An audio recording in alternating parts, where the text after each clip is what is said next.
Mesdames et messieurs, bonjour et bienvenue sur Médien TV. Réserve nationale américaine en crypto-monnaie, c'est le sujet de ce Focus Echo. Une réserve américaine qui sera constituée de crypto-monnaies de grande valeur, selon Donald Trump. Le Bitcoin, l'Ethereum, le Ripple, Solana et Cardano, ce sont donc les monnaies qui feront partie de ce stock. Ripple, Solana et Cardano, ces trois crypto-monnaies font partie des projets américains de crypto-monnaies les plus valorisés. Ces dernières semaines, la politique extérieure américaine, marquée par les tensions géopolitiques, ont alimenté un climat d'anxiété qui a fait baisser un petit peu les cours des crypto-actifs. On va faire justement le point dans ce Focus Echo avec M. Badr Belhaj. Vous êtes expert en crypto-monnaie, blockchain. C'est un plaisir de vous avoir avec nous. C'est un plaisir partagé. Alors, il y a ces trois monnaies dont on n'entendait pas si souvent parler, pas autant que le Bitcoin, en tout cas le XRP, donc qu'on appelle Ripple, Solana, le Sol, et l'ADA, donc Cardano. Donc ces trois monnaies qui ont vu leur cours grimper de 60% dernièrement, avant une légère baisse. Le Bitcoin qui, en parallèle, a connu une certaine baisse. Il est passé sous la barre des 80 000 euros. Est-ce que, finalement, un petit peu, ces tensions géopolitiques, ce qui se passe aujourd'hui dans le monde, impactent également l'évolution et le marché des crypto-monnaies? Alors, je vais commencer par la fin. C'est-à-dire, est-ce que ça impacte? Oui, tout à fait. Donc normalement, l'impact des circonstances géopolitiques, surtout la guerre des tarifs entre les pays, entre l'Amérique et le reste du monde, a impacté déjà les mondes financiers classiques. On a vu les cours de presque tous les indices boursiers chuter. Et par conséquent, Bitcoin n'est pas une exception ou le marché des cryptocurrencies n'est pas une exception. Donc il a chuté aussi comme conséquence de la chute des marchés classiques. Parce que généralement, les investisseurs considèrent Bitcoin comme un asset qui est risqué quand même. Et par conséquent, la liquidation des assets risqués, elle est toujours la première étape à faire avant de liquider les autres assets. Donc généralement, c'est tout à fait normal qu'on ait eu ou qu'on a vu cette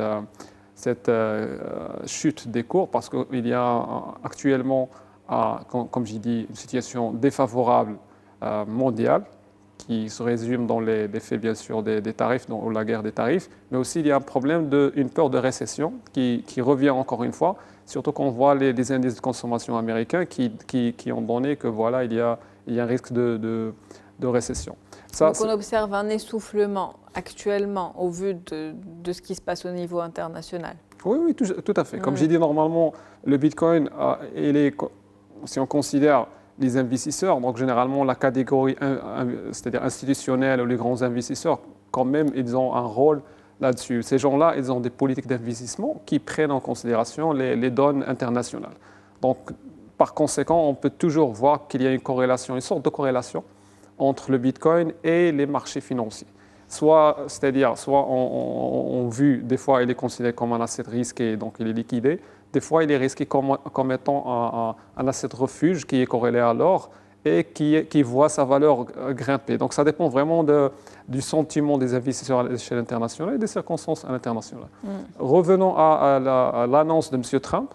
Donc si on veut la contextualiser, l'annonce qu'il a faite, c'est que pour la première fois, il a donné des noms de la constitution de cette réserve. C'est-à-dire, lors de sa campagne présidentielle, il a parlé d'un stockpile, non pas d'une réserve nationale.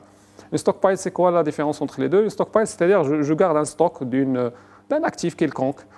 Et je peux même utiliser c'est-à-dire le stock que j'ai déjà et le garder, c'est-à-dire ne pas le vendre.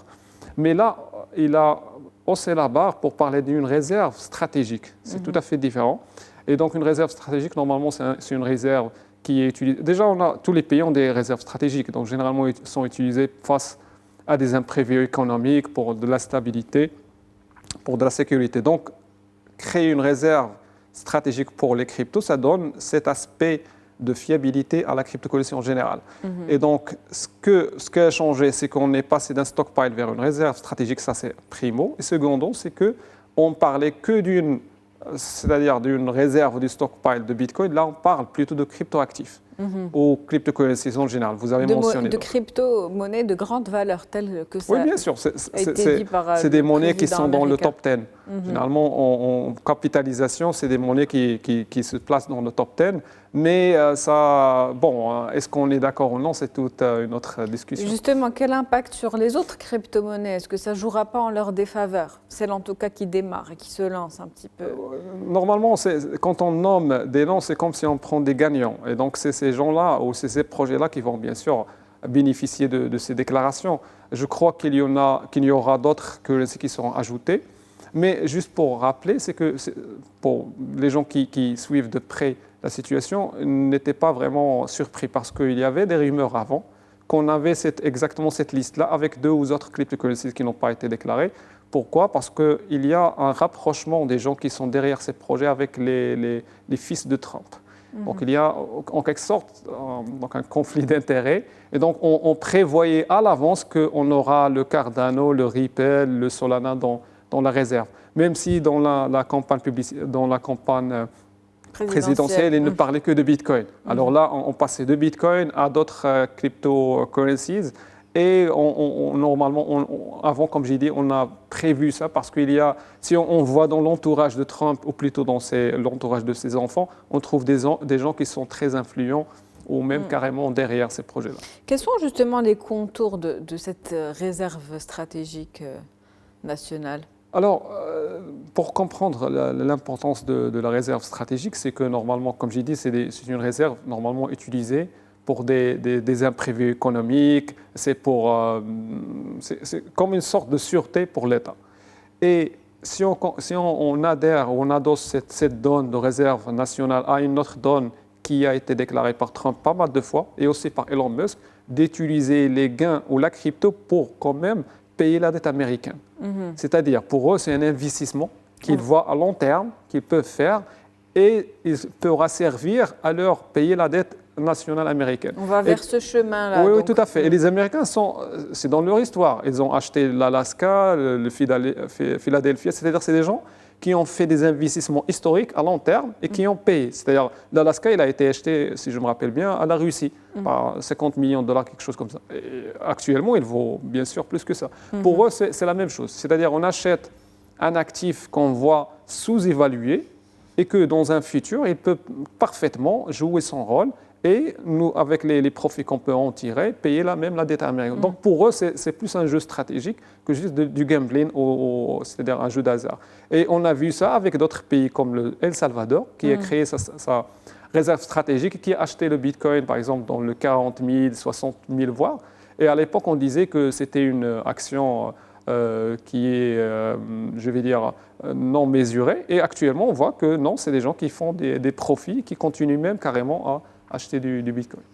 Donc cette annonce concernant cette réserve stratégique en crypto américaine coïncide également avec la tenue le 7 mars du premier sommet crypto qui se fera à Washington.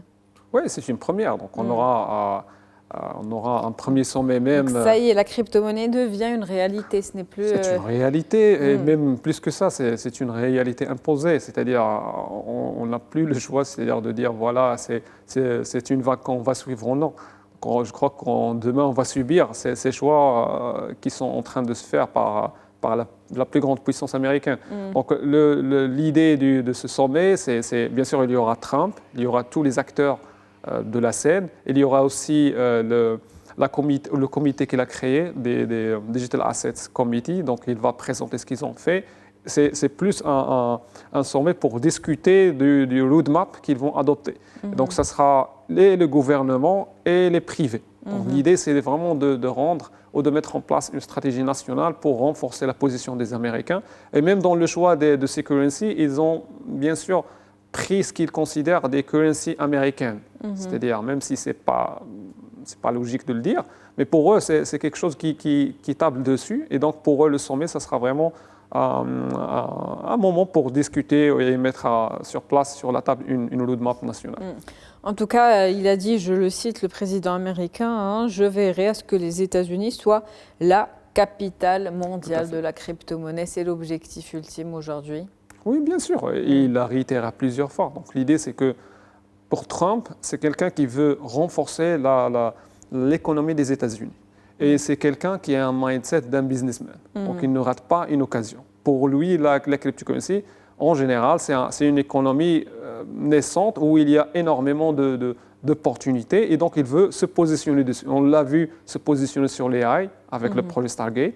Et il veut faire de même sur la partie cryptocurrency parce que demain, pour lui, la cryptocurrency, ça sera de facto un moyen qui est de paiement international ou au moins de réserve internationale.